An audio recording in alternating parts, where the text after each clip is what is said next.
Hello everyone. So today we're going to talk about the marble Metamorphosis.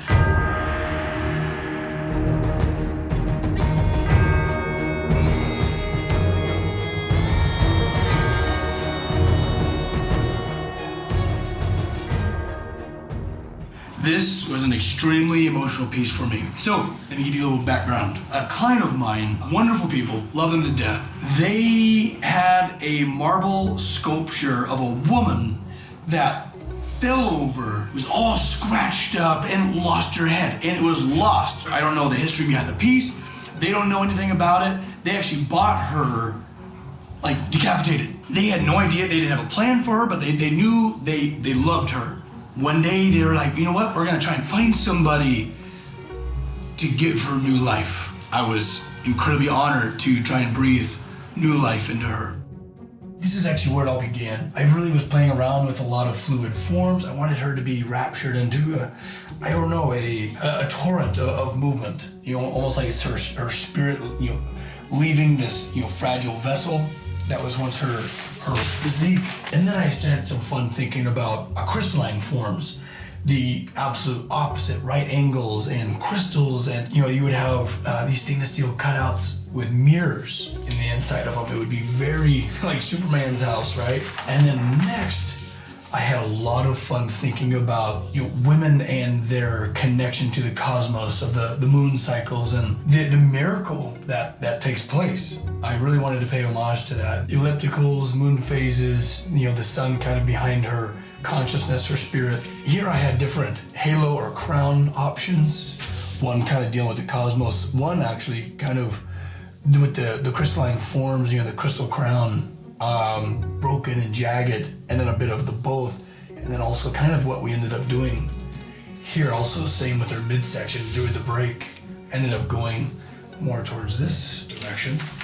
When I was working with the clients, it was really interesting to see their take on it. They loved the crystals, but less of them. They loved the fluid motion and also the halo. And then here we started to get a little bit closer to what was the final verdict.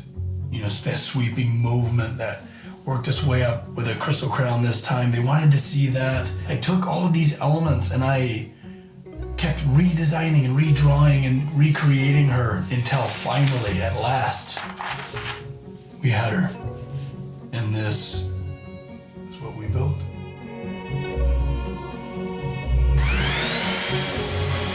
Okay, so working with marble for the first time was interesting to say the least. It is soft, it is delicate, it is very unlike steel, especially stainless steel. It was a learning curve to be sure, but I fell right into it. The way it works, the way it moves, it's very consistent, which I like. For instance, it doesn't work like wood where there's grains and then there's hard spots. This was very pure marble. It was beautiful.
All right, so the process of the break, I actually tapped into my time spent in construction, in demolition work, concrete work, doing core drills to where I wanted a fault line to break exactly where I wanted her to break. And it worked like a charm. I probably took 5 breaths in an hour or two when I was hammer drilling into the marble, connecting them all at her center.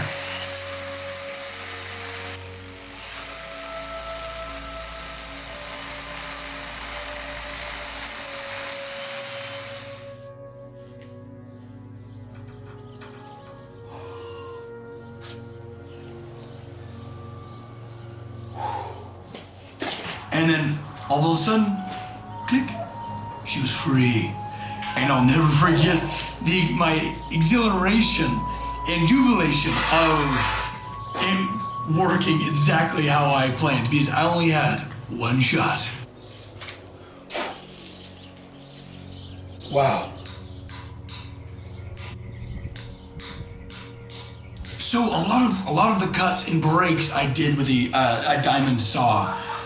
And I couldn't just have her neckline be this beautiful, jagged, crystalline texture when there's just like saw marks on the rest of the breaks. Couldn't be done. So what I did was I took hammer and chisel. I felt like I was tapping into deep, forbidden knowledge of Michelangelo. It was just beautiful. Working with that marble and tap, tap, tap. You watch all these beautiful crystals floating off. That was wildly therapeutic to make an organic shape out of once a clean cut.